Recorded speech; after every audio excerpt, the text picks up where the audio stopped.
6:03, we'll call the meeting to order. Turn it over to you, Steve, for roll call. Chairman Canfield. Here. Beecham. Here. Salzwedel. Here. Schwaben. Here. Cadwalder is absent, and she I'll didn't make a email motion me. that we accept approve her absence. Support. We have a motion and support. All those in favor signify by saying aye. Aye. Opposed? Motion carries. All right, we have a quorum. On to approval of the agenda. I do have one addition. Late this afternoon, I received the minutes for the joint special Light and Power City Council meeting that took place October 6th. And I've given those minutes to all of you. I reviewed them briefly and they look good to me. I just asked that that would be item C under number 3. Other than that, I don't have any other changes. With that change, under the approval of minutes, heading C, I would make a motion to approve the agenda. And I'll support. We have a motion and support. All those in favor signify by saying aye. Aye. Opposed? Motion carries. Brings us to item 3, approval of the minutes, September 8th, regular board meeting. I just have one small change. On page 4 at the bottom under the board comments, where it mentions that Andrew's wife, if you could just add her name, Amanda, to that, just make it official, I guess. So she's not just my Your wife. And that's all. With that, I'd move to approve the, unless anyone else has comments. No. Move to approve the minutes as corrected. I'll support. We have a motion and support. All those in favor signify by saying aye. Aye. Opposed? Motion carries. Brings us to September 22nd, joint special meeting with the city council. I would make a motion to approve the joint meeting of September 22nd as presented. I'll support.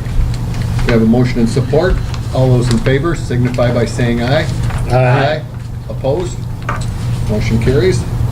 Brings us to September 6th, joint special meeting with the city council. October 6th. I'm 6th. sorry, October That's okay. 6th. Mind if we have a minute to read them since we just got them? Is that all right?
The only thing on this that I would like a change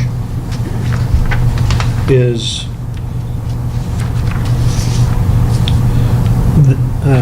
they excused the absence of Alan Thielander in there too, but I did in the meeting noted that Alan was there, but was there late, and I think it's important the public knows that Alan was there. And I don't see it stated anywhere. Well, I think it says Councilmember Ken arrived at 6:22, Perry. Oh, okay. Okay. Right at the top, Yep. under Yeah. absent. Oh, okay. Yep. Yes.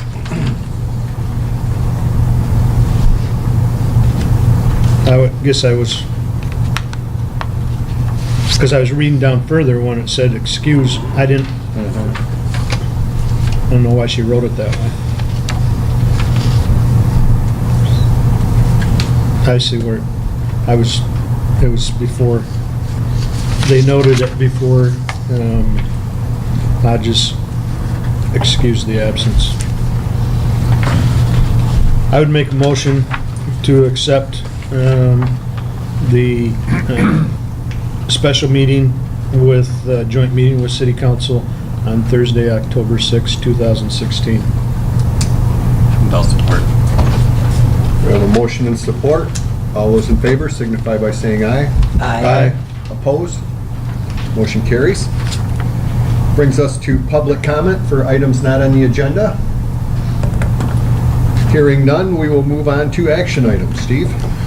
All right, the first of 3 action items is the fiscal year 2016 audit presentation and acceptance. Our audit was once again performed by VIII Hafner in late September. Peter and Matt Smith were on site for a couple of days, and they had they were also on site in July doing their pre-audit. And I included a copy of the audit and the traditional letter to the board. We did have, once again, a clean audit, which is the highest opinion you can receive. And Peter's just here to give a presentation and ask any questions about the entire process. So, Yeah. turn it over to you, Pete. Thank you, and I'm here to answer any questions you may have. So if you have any, by all means, stop me and ask them. I brought some historical slides that we've used in the past because it just shows kind of the perspective of what's occurring over time. From my perspective, this was the smoothest audit that I've experienced with Lowell and Power. We came out and did a day right near the end of the year and looked at your inventory and some of your facilities and did some of the planning, and as well as looking at the internal controls that you have over your various processes like disbursements, receipting, financial reporting, things of that nature. And then we came out and did field work, myself and Matt Smith, and it went very smoothly. We proposed and no adjustments were, we proposed no adjustments and none were posted, which is, I think, probably the first time that that's occurred. And it went very smoothly, and your staff provided us with electronic files of supporting the various balance sheet account balances and purchases of power and things of that nature. So it was very straightforward. The report, which is on page 1 of the financial statements, is what Steve had referred to as a clean opinion. It is that the financial statements present fairly in all material respects. The financial position, results of operations, cash flows for Lowell Light and Power for the year ended June 30th, 2016, in accordance with generally accepted accounting principles, and that's very summary of the last paragraph on page 1. And there's a lot more information provided. It talks about your responsibilities, that the management is responsible for the financial statements. It's our responsibility to provide an opinion based on our audit. And that opinion is followed by management's discussion and analysis. It talks about the financial highlights for the year and really explains some of the slides that we will look at. I did want to just take a minute and point out a couple items that are shown on the statement of net position. That would be on page 7 of the financial statements.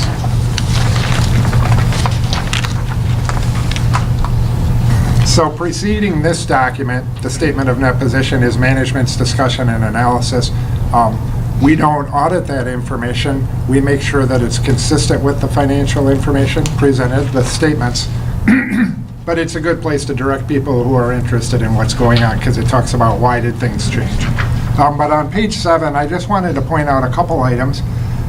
If you take a look at the non-current liabilities, approximately the 4th paragraph down, it begins with compensated absences, which is accrued vacation and sick time of $21,000, followed by other post-employment benefit obligation payable. That's the post-retirement health care liability.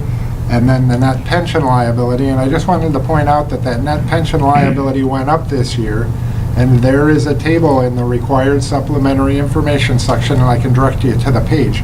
And it went up as a result of changes in the assumptions by the actuary and the board at the Michigan Employee Retirement System, or MERS. Offsetting that increasing liability up above is a deferred outflow related to the pension. It's $575,000, approximately middle of the page. So that deferred outflow is offsetting the increase in the net pension liability. That deferred outflow will be expensed over the next 4 years. And that is the result of the change in the actuarial assumptions, as well as the fact that the pension plan investments did not return as projected by the actuary. So any difference between what's returned and what the actuary proposes would occur, the board is the one that sets the threshold, gets amortized over time to smooth out any fluctuations in the market or the equity and debt markets. And that's complicated, but I wanted to point out both of those numbers are substantially higher, and for the most part, that's the result of the change in the assumptions. They're assuming people will live longer because they are, and they have changed the rate of return that they expect to receive on investments to 7.75% from 8.25%, and that substantially changes your liability because it's projected out over 30 years. Those are the big changes, as well as that other post-employment or OPEB obligation payable. I just want to point out, in the future, there is a new accounting standard that's going to require you to record the entire liability for the health care for employees into the future, discounted to the current date, just as there was a pension change last year.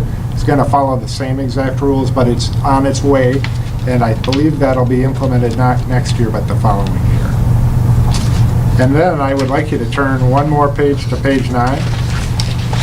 And given the fact that you actually had an increase in these liabilities that are really long, very long-term in nature, and if the investment market does better than it has in the past several years, you could actually, those liabilities could go away that we were just looking at.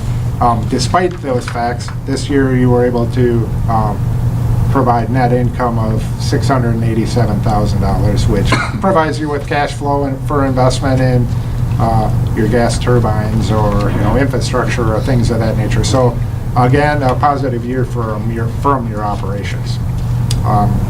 I'd like to just pull up the slides, if I may, and just walk through them and show you what's occurring over time. Here is a picture of your revenues and expenses, including the payment to the city, which is referred to as the payment in lieu of tax or pilot. And so you can see here, again, you have operating revenues in excess of your operating expenses, including that transfer out, which is a positive. And then here is a breakdown, and it's almost identical to last year's breakdown on the expenses, with the exception of administrative is a higher percentage this year, and that's the result of the increase in the pension liability affected the expenses of your operation. It didn't go out the door in cash, it just ended up as a greater liability on your books. Would you go back, just one back to the previous Sure. screen? Yes. I mean, it just seems, yeah, in 8 short years, the change of below 6 million to over 8 million, $2 million increase. Yeah, to some extent, that's the effect of increased rates, but also the large increase in the capacity of some of the manufacturers here too drive some of those numbers. And the cost of power, obviously, you're basing your rates on the cost of power.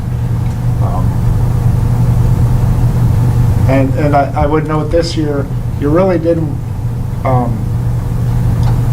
make more money, you sold more power, so you paid more money for the power. And it's just the nature of your rate structure. So you actually sold more electricity at the same price as last year. And your costs were up as a result of that. And when we look at your purchase power, you'll kind of see where did we spend those dollars, and it's the result of, is Campbell up or down or things of that nature. Your significant investments in these production facilities, when they are down, you see it in the numbers for a given year.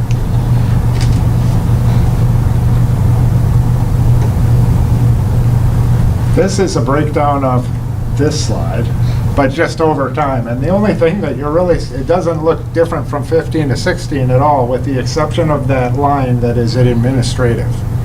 And again, that's a direct result of the change in that net pension liability. There's a line in the rear schedule that shows you what was expensed, but in fact you didn't pay most of that. It just increased your liability. So really nothing earth-shattering here. I'd like to point out, I mean, the dark blue line is the purchase power line. You can see from 2010 to 2016, we've almost had $2 million worth of increases in purchase power. Does everybody see that? I mean, and you can see from 10 to 13, that's really when the PCA was going up. I've done multiple presentations on that.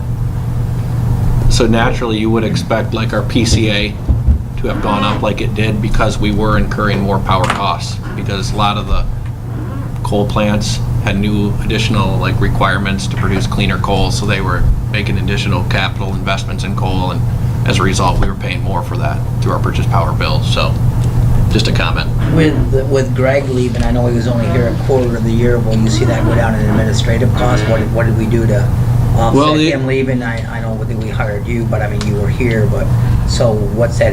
Did you bring on more staff? So that's gonna. No, the administrative line, our expense on our income statement shows that it's higher, but that wasn't actually cash going out the door. Okay. Last year, we were the benefit of, don't quote me, but I think a $70,000 credit to our expenses just due to the GASB 68. It's all on paper. Okay. This year was almost like a $100,000 expense. So from this year to last year, we had $180,000 hit to the books just due to this GASB 68 standard, which was influenced by actuarial assumption changes and not meeting market. Yes, yes. And we can look back at that number too. And probably a good place, I'm going to direct you just to something in your audit. If you take a look at page 24, the difference, these numbers are for the entire city because they're not broken out separately for light and power. But if you take a look at about mid-page, you'll see $444,000. That will be the paper expense next year that will not be paid in cash. So you have a portion of that, about a third. So next year, again, you're going to get about $180,000 worth of expense, no dollars flowing out. That hits our administration expense. Okay. So it looks like admin expenses are up, but it's really just due to this new standard. Yes, exactly. So when you take a look at the administrative expense in the back of the report, you're going to see, I think the pension expense is about $400,000, but only a portion is actually paid in cash. The remainder is the result of that increasing liability on your, or it will be offsetting the liability on your books over time. And it's a non-cash transaction, and it's an unusual standard that everyone had to implement and not so many are happy about. This is a picture that shows your purchase power over time, and again, you can see here the high years for Campbell. Bell River has been very straight, straight across, consistent, but based on when these plants are up and running or are down for major repairs, result in these variances. And you can see this year you ended up having to buy purchase power outside of your investments to a higher extent, naturally, because those investments weren't producing because they were under maintenance programs or what have you. But overall, your purchase power from a previous slide you see is virtually straight across, no change at all. So, I guess it was up slightly, but yes. so where are we in looking at that? So we had to, on the open market, purchase power. Right. How does our two combustion turbines in the future, will that play into that, where instead of us going out on the open market, unless I guess it's cheaper on the open market than to run ours, but the assumption is ours would be cheaper to run. Would we be able to do that, and then would that lower that Correct. cost? To answer your question, this purchase power expense includes everything that I have in our income statement. So when the combustion turbines are both up, that'll lower our capacity purchase power expense. So that'll help offset this. In terms of actual market purchases, we'll make the determination of whether we run those or not if we can produce energy at a cheaper rate than it costs in the market. Does that make sense? Yep. So we're going to make just an economic decision. I mean, we're already getting the capacity credit, which is a lot of money, but if we see that it costs $60 a megawatt hour to buy it on the market, and we know how much it costs for fuel and how much fuel it costs to run our turbine, we can produce it for 50, we would then yes, it would lower that other bar a little bit, depending on what the market conditions are for the year. Does that answer the question? Okay. This is just a look at your bottom line over the past number of years. And if we were to go back, I think if we went back about 15 years and looked over time, the previous 8 years, I think you'd have years of loss where you've consistently been able to generate at least a break-even position and invest in the infrastructure that you have put into the system, and you haven't recently had to go to the debt market. And that's the nature of being able to make a profit. You don't have to go to the debt market or borrow and pay interest in order to maintain your network. And ultimately, the cost of putting additional infrastructure into service, the costs are higher than those items that are falling off on your depreciation schedule. So it's almost a necessity to consistently make a profit in order just to put infrastructure into your system without having to borrow, which is a positive. That's a positive thing. You haven't had to go and borrow. And in 14, there was the polar vortex, where we had, I believe it was either 9 or 11 weeks that we paid like $180,000 more on the market. And there was also the King milling adjustment that we found the next fiscal year, where, it was a lot of money, but it's not like we had to restate the entire financial statement from the previous fiscal year. But so that's why you see 2015 greater. Some of that money technically was in 2014, and then 2014 also had the polar vortex, which cost us a couple $100,000. I think, and after that experience, you went working with the MPPA, were able to lock in contracts for those times of year when you were Bilateral agreements. to some extent charged a much higher rate for those cold winter months when you hadn't projected the need. Yeah, this past year, if we went back a year and a half or something, I think Greg came to the board and said, hey, we're going to be purchasing bilateral agreements for like December, January, February, March, where we're buying blocks of energy at maybe $60. Yes, it's higher than what the market could be, but we're not going to get slammed if it's ever $150 for like weeks. So you're really hedging, which is a good move in power industry. And what in 2015, what'd we do? What'd we do different, or why is it so much higher than? Well, part of it was that King milling. King milling got Couple hundred. over into that. And then another reason, we had the pension expense that was just an on paper. It was actually a reduction. It was in your actually a expense reduction the last year. opposite way of this year. So you can lower that almost $300,000, and it would be much more similar to this year. Okay. Yep.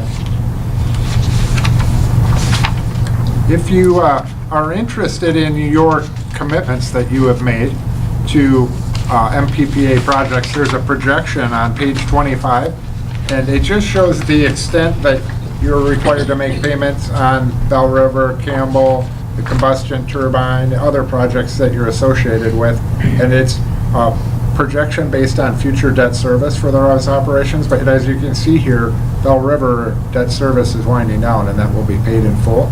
So below the debt service costs, above are the operating costs. I would anticipate that plant would continue operating, so you will only have that component going forward, but there wasn't an attempt to project out what that might be. And then for the other projects, you can see to what extent have you made commitments. Now, another piece of information, and I don't want to constantly talk about that total pension liability, but if you take a look on page 27, the information provided is primarily for the city, and when it's provided just for light and power, there are 2 asterisks to the right, and there's a note at the bottom saying this is information just for light and power.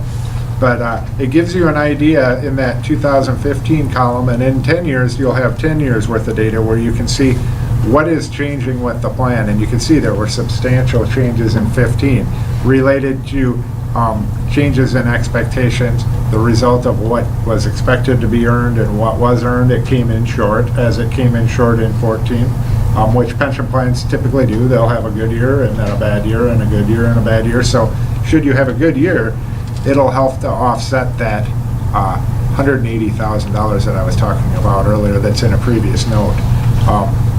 But I would expect that MERS will make some additional changes in their assumptions over time. They have historically. I think they're becoming more conservative, and you can interpret that as a good or a bad thing, but it's looking more on the downside versus the upside, and in the reduction of what they expect to return on investments and things of that nature. And you'll see that fluctuate through this information.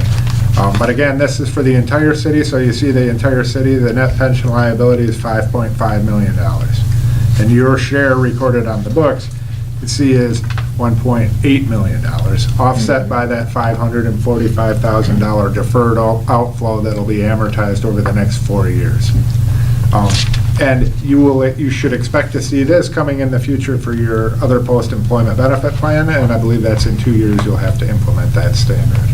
And so from my perspective, the audit went great. And we provided a letter, as we have in the past, it's communications to the board, and I refer to it as boilerplate. It talks about our responsibilities, your responsibilities. I can go through the entire document if you would like, but we didn't bring out any, we suggest you make this type of a change this year. And we have historically in the past, so that's positive. Are there any questions I can answer? Yeah, I've got it. Just guess a couple general ones, I guess. So you said this was the smoothest audit you've had here so far? Yes. I guess what made it so smooth? Like, I think what are they doing well here then? what they do well is they do a good job of getting ready to be audited, which means they do a good job of adjusting each and every balance sheet account. So anything from, they do their bank reconciliations in a timely manner. That's the first most important thing anyone or an organization can do, because that provides them with less errors at the end of the year to try to correct. But I think they work their way through the balance sheet and make sure inventory is consistent with what's there. Payables are consistent with what's owed to people. So in addition to that, I think your people were newer, and now they have multiple years of experience. But I think you'll be back into that cycle where you have newer people being brought on board, but with some experience, they know what to prepare. Is that fair to say? Mm-hmm. Versus, and know of maybe some errors in the past where they said, oh yeah, we got to treat it this way. So to some extent, it's learning and putting in the effort to prepare, supporting documentation and reconciling accounts and making sure they're consistent with what the supporting information, like receivables or investments or things of that nature. They have a lot of schedules and things that they maintain throughout the year, so at the end of the year, they just update it for 1 month, boom, they're done, move on. So I think that's what it is, but they could tell you how they came about doing this. I thought this was more chaotic than every year. I mean, we had a lot going on, but, it went well. I think, we got a lot of, we really just have good staff. That's what it comes down to, that is knowledgeable and can put in the work. So, just making procedures and processes and following them, from my opinion. But it sounds like institutionally we put the staff puts a priority on, clean audit and just, so it sounds like you're saying like you're reconciling every month as opposed to just at the end of the year, things like that. Or some of the tables that I get, I can see are every month. I can see a monthly tab, so I can see that it's being done every month, which is helpful. I can tell you a number of years ago, we would come out and begin the audit and the cash wasn't reconciled. So, Wasn't fun. yeah, that was not a good idea. 2011.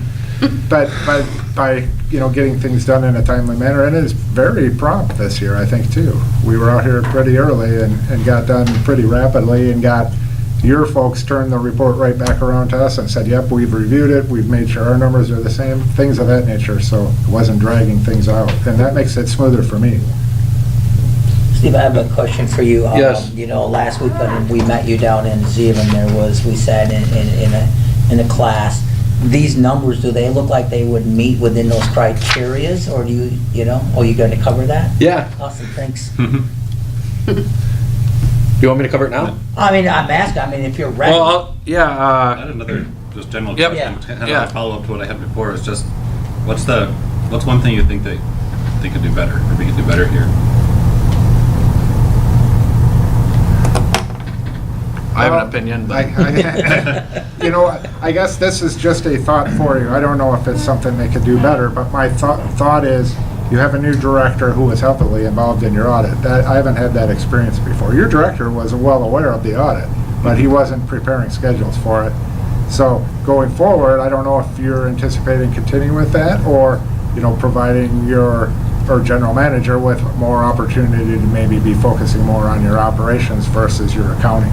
So that's something that is up to you folks, and I don't know the answer, and you may have already made the decision, but that'll be something that will be challenging for you going forward. As far as something to do better, if I had something that was significant to do better, I would put it in this letter, so I don't have something for you.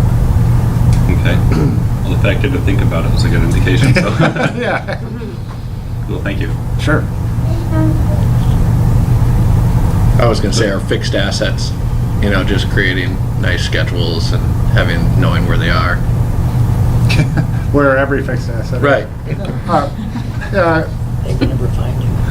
to some extent, you gotta spend your time on what's gonna be most productive to providing service to customers and, that kind of thing too, so. Yeah. And you know Cost more about benefit. that than I do. I don't measure your service, I measure, is what you provide me what occurred.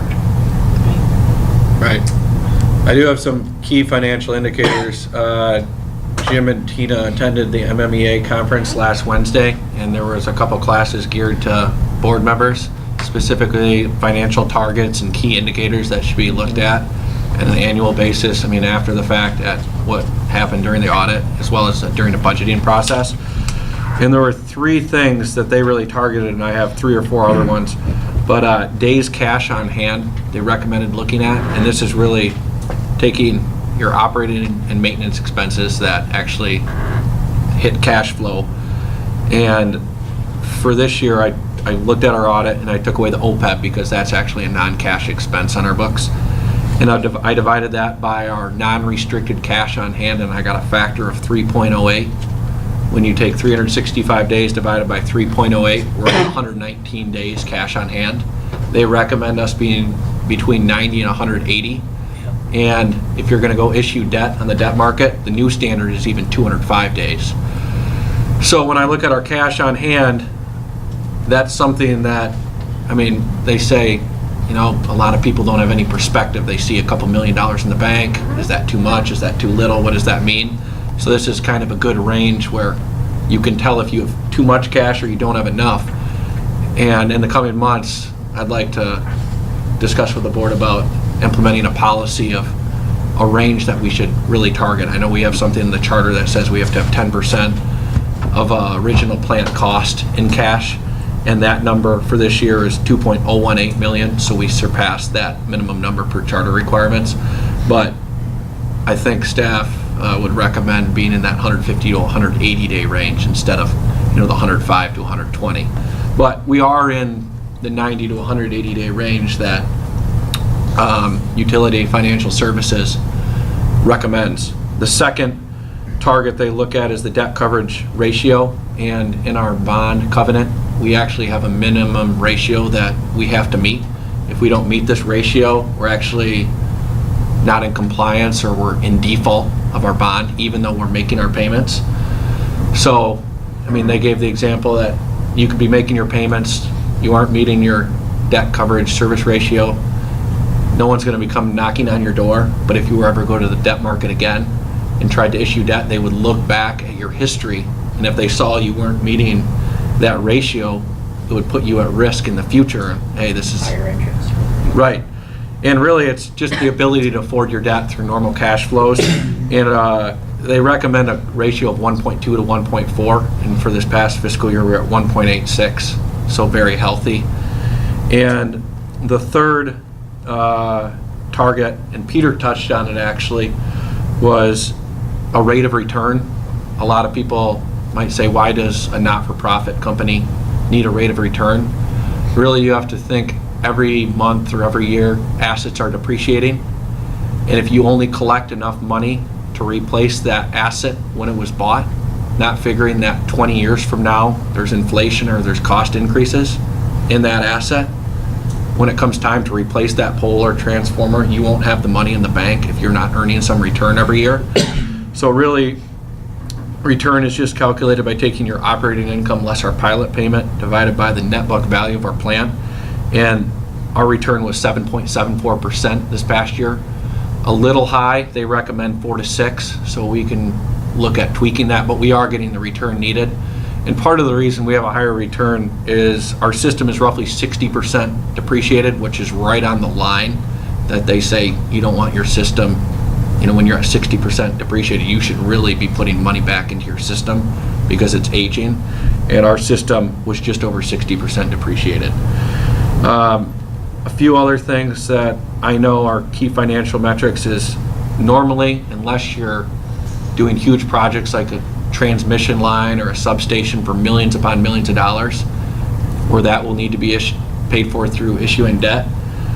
Normal projects like system upgrades, buying equipment, improving trucks, that should be done through normal cash flows and operating income, and this was done for the past year, as Peter mentioned. And you should roughly be investing money back into your system at the rate of depreciation. And this past year on our audit, that wasn't the case. We were at about $411,000 compared to depreciation of $532,000. With that being said, there are a lot of expenses and things that happened right after the fiscal year that we had planned on happening. So this coming year, we're going to see that we way overfunded depreciation. So if we look at a 2-year snapshot, we're going to be right on target. Is there anything else you wanted to add, Jim? No, it was very informative. I'm glad I went. I wish I could have spent longer time there and a few more of the seminars, but the 2 I did sit in was well worth it. So thanks for inviting me.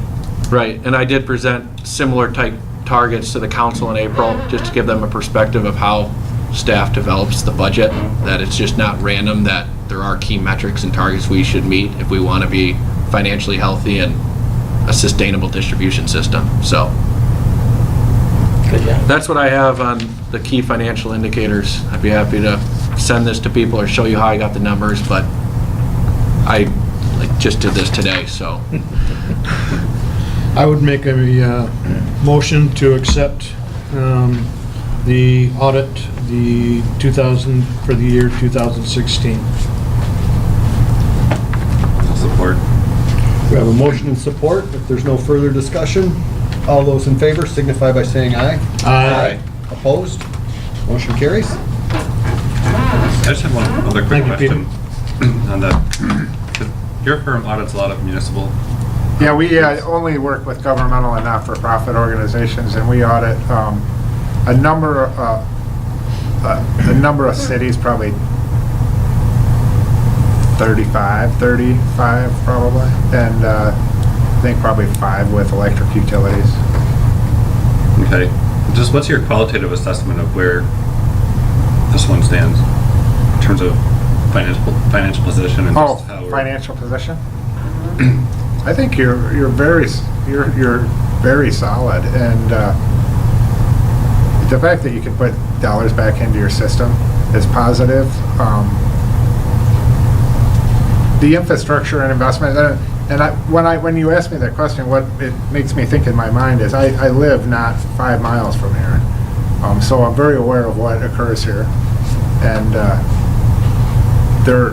when I'm here, if there like occasionally like a pole gets run into or something like that, and the power's not out for a couple minutes or an hour or whatever it might be, but where I live, the power goes out for a day or something. So I look at it more from that perspective. And so I think that you have very consistent, solid service, and that's probably more important than your financial position, but your position is very solid. I don't know what you need to invest in 5 years, but you've invested in that capacity with MPPA that for the long run, you have a supply of power and you seem to have a solid system. So that's what's really probably more important than if you have any money, is you have the ability to, supply the customer's needs right now. I don't know that answers your question, but.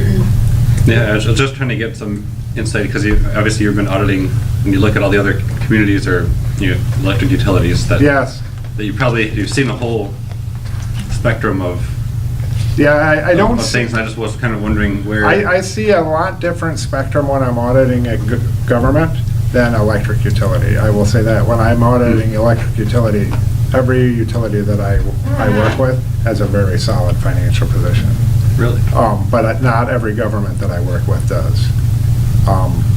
Because it's more of a fee for service versus a tax for maybe not a service in return. Does that make sense? Yeah, it's a little And easier they, to. those stable organizations, income. the governments have been under immense pressure, especially schools, because the funding source, they don't have any control over it to some extent when property values go down. Mhm. They don't have income where people aren't using any less, so the income goes up for you probably, very consistently year to year to year to year, where they have not had that experience. They've had, declines and declines and cuts and cuts. So it's really kind of an apples and oranges thing that the electric utilities I work with have very solid financial position. I work with Grand Haven. They just paid off their bonds of $50 million worth of bonds, so they own their plant clear and free. They have no debt. Wow. And there's other communities that are participating with you in the MPPA purchases, and they have that debt with the MPPA, that commitment for their future power, but I don't know that I answered your question. No, that was. I know last year you spoke at the city council, are you gonna do this again with this Yes. budget for that Yes. plan? Every year, we talk to the city council, or have in the past, I think, 2 years. We haven't been auditing the city for, I think it's 2 or 3 years. But we will talk with them, and then typically we talk about your report as well, and I will show them these slides. Yeah. But although your operation is about the size of the entire city, as far as dollars, I don't really focus a ton of attention on your operation because it's solid, and you already have an oversight body here that is, taken action and done the things. I do it more as they ask me to talk about it, and I do. And I focus more on the city, but Okay. yes, Thanks. I will do so. And it'll probably be, I would think, maybe next month or so. Good questions. I'm gonna have to think about these. And we're looking at whether the numbers are what they are, not necessarily do people do a good job, or, you know what I mean? That's just not what we do. Right, doing an audit, you're just making Right. sure that the numbers that are presented are the actual true Right, numbers. and that you meet your compliance requirements with bonds and things of that nature. But the question is a good one. And I like the idea of the ratios. I'm gonna share that with some other organizations. Of what? The ratios, to measure yourself, how are we doing compared, not from your perspective, but from more of a nationwide perspective of municipal utilities. What's the standard and how do we fit into that? She was saying you could use that for your water too, and other Right. city entities as well, so. Yeah, really an I paid enterprise attention. fund. Right, and I did. Well, the session I was with you, you did. Well, no. Who knows what the other one? He did not have. I had Tina. No, she was good. Well, thanks for coming, Pete. Yeah. Thank you. I Appreciate it. Yeah. Thank you. And if you have questions in the future, my name and number is on there, and Steve knows how to get a hold of me, so Okay. thank you. So does Julie, I And you mean, live in the Neighbor, neighborhood. 5 miles. Really? They're cookie for the road. No, no, I'm fine. Thanks, Peter. alrighty, the second action item, MERS 2017 COLA. At the August board meeting, there was discussion by the board of whether or not there would be a cost of living adjustment for retirees for annual year 2017, and the board decided to have staff go to MERS for a valuation request of 0.20%. That valuation was not available at the time I put out the board packet, but I did just receive it yesterday. And the reason I said I recommended it before seeing the number is I had budgeted $25,000 to $30,000, and with a 0.2% increase, I knew it was going to come in significantly less, and it did. To increase the retirees' pay by 0.2%, it's $4,475. There is money in the budget for this, so if there's no questions, it's just my recommendation to go forward with this cost of living increase. If approved, it would then go to the city council for final approval.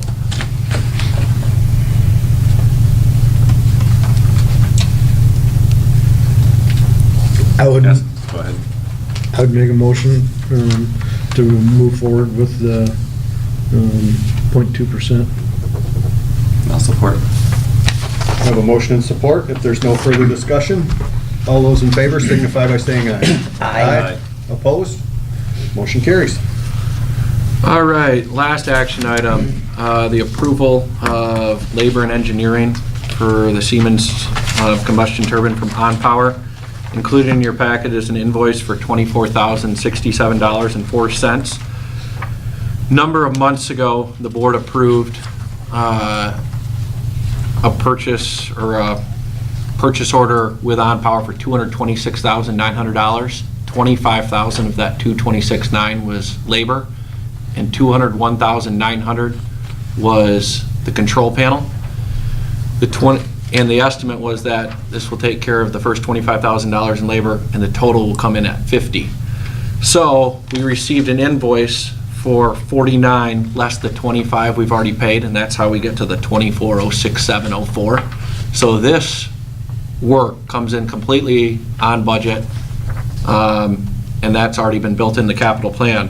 I did want to take time, though, to explain that due to a number of hiccups that have happened during the commissioning of the combustion turbine that we can talk about later, I do expect that we will incur more than a total of $50,000 from OnPower for the commissioning of the combustion turbine. This $24,000 invoice has been completely budgeted for, but due to circumstances, I do expect that we will receive additional labor charges.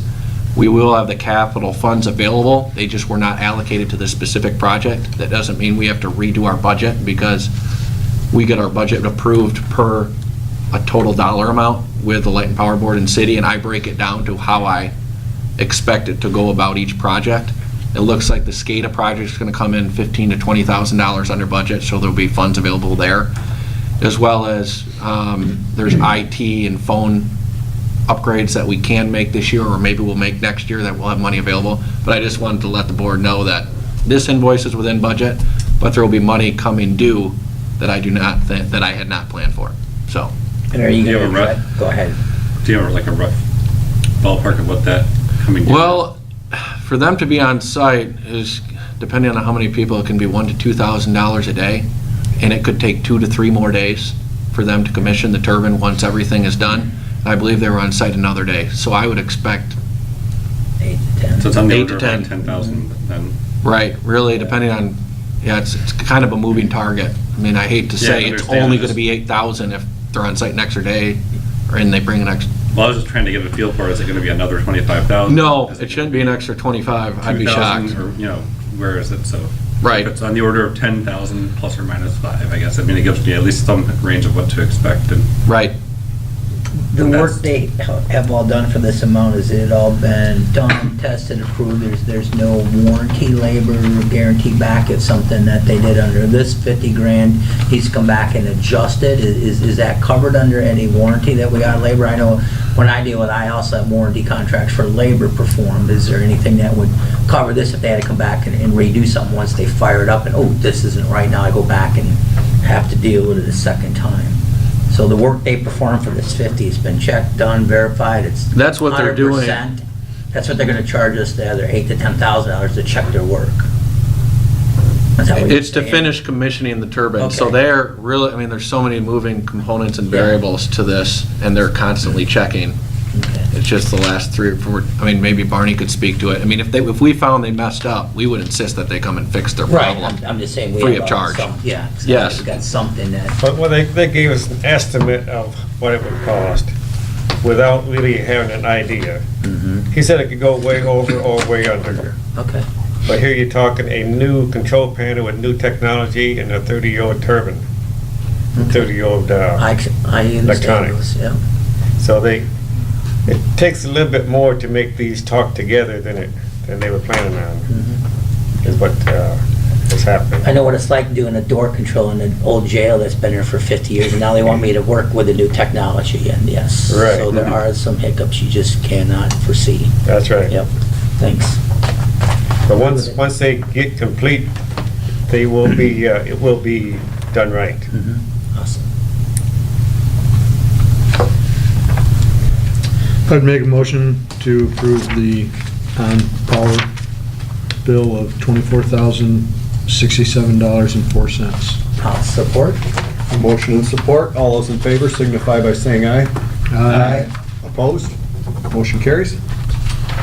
All right, informational items, first of which is the performance data for the month of September. Electric sales were slightly down compared to last year, just under 2%. You'll see that residential sales were up by between 9.4 and 11%, depending on if you look on kilowatt hours or dollars. And when comparing the billing cycles for residents this year compared to last year, this year the average resident had a 32-day billing cycle compared to last year of 30. So 6.67% increase in billing days. So that explains a lot of the increase in sales. Commercial sales were down, and this year the major commercial customers experienced a 27-day billing cycle compared to a 30. So they were down 10% on their billing days. So again, this explains much of the decrease. I mean, actually, they probably used more per day this year compared to last year, just like the residents did. It's just the billing cycle was shorter. I did want to point out that the residential customer count was up significantly from last year, 2290 to 2318.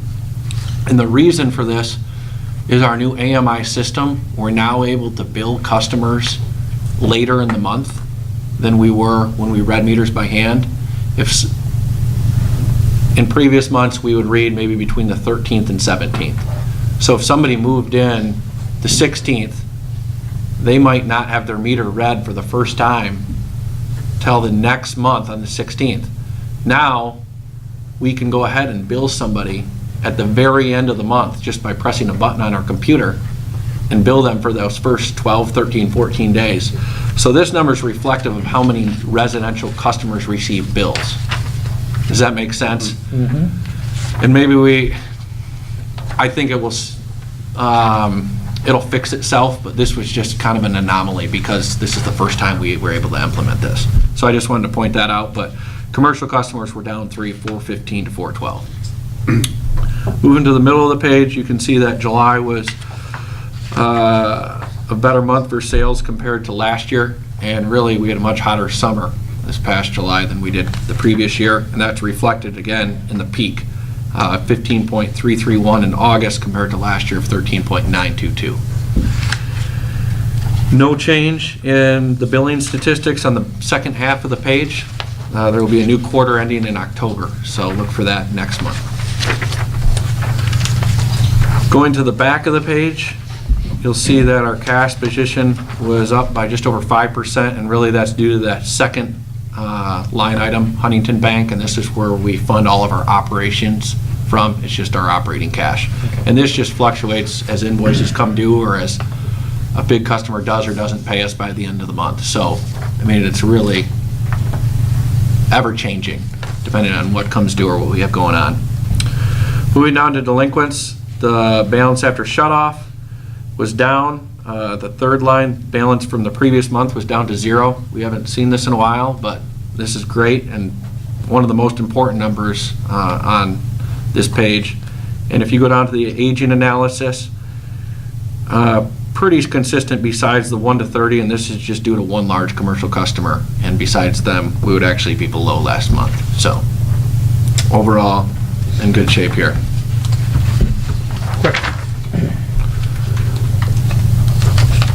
Yes. On the delinquents, Yep.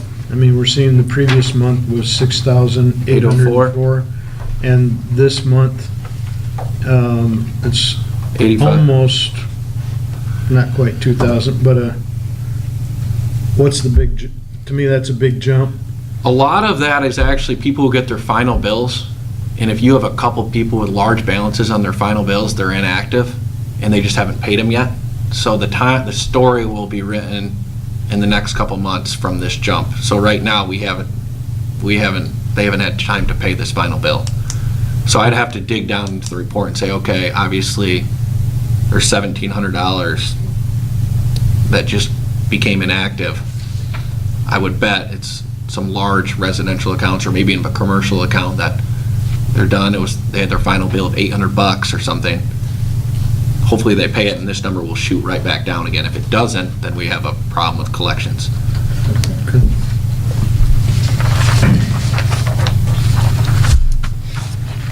Moving on to the outage summary, there were 3 individual outages on the same day in September. There was high winds on the 10th, and 3,700 minutes worth of customers were out for a total of 3,700 minutes. This did equate to a 99.997 availability though, and our 12-month outage statistics on the first page were pretty much at 99.99 compared to last year of 99.96. And our Katie and Sadie were both down, so we're definitely headed in the right direction. So it's hard to beat 99.997. And it's hard to do anything about a windstorm. Yeah, it's also kind of impressive that those two of those outages occurred at the same time. Yeah, from the same windstorm, and yet they're still both recovered within an hour and a half for the longer one, 40 minutes for. Right. I mean, that's a pretty short outage for a windstorm. Right. So, I think it goes back to what Peter was saying, is that it's kind of nice when you can have the storm and power goes out for an hour versus a day. Right. And the fact that these all 3 happened within the same hour, it looks like 3 and 3:40 and 3 o'clock is when the power went off. Couple big gusts. Yeah, so Right. if I'm reading that right, so that means. You are reading it correct.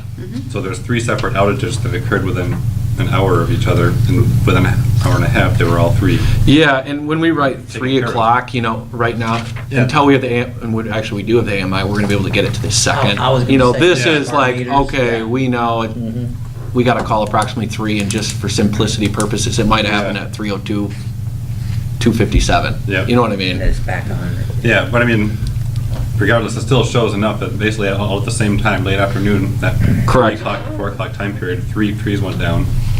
And within an hour and a half for each outage, they were all back up and running. Yes. And that's, we don't have the biggest crew around, but we still managed to do that. So that's, to me, that's But we pretty have the impressive. best crew and crew leaders. Yeah. Local control, small That's town. exactly, that's what I'm getting at, is Right. it's nice to have that local control that, and like you said, a good crew that can do that. I mean, Yeah. that's, like I said, 3 outages all at once, and somehow they got them all done within a reasonable time, and that's pretty impressive. Okay. All right, the income statement. Sales, compared to budget, were just under 2% over budget, and year-to-date, we're 7.48% over budget. Came in at 737 for the month compared to a budget of just under 726. So this was excellent. Moving down, I mean, if we can go through almost every expense category: generation, purchase power, distribution, customer accounting, marketing, admin, office insurance, all were under budget for the month, and most are under budget for the year. What I would like to do, though, is point out a couple items under purchase power and distribution. Staff spent significant time during the month of September working on the AMI project per accounting rules and standards. I mean, the AMI project is a capital project, so their time did not flow through the distribution expense bucket. It flows through the capital project expenses because their time's capitalized as part of the project, so it didn't hit any of these accounts. So, it's always kind of tricky. Eventually, their time will flow through depreciation as a monthly expense over time. But that's a major reason why the distribution was below budget. And in the future, I need to do, or staff, I mean, it's not going to be me, it's going to be Julie and Megan, fine tuning when those, it's hard to pinpoint exactly when a capital budget will happen. I mean, is it going to happen in August? Is it going to happen in September? So a lot of the time, I just flow all labor through the operating budget to give a worst-case scenario. And then if they spend time on capital projects, it won't hit as hard here. Does that make sense? So that's, I just wanted to point that out.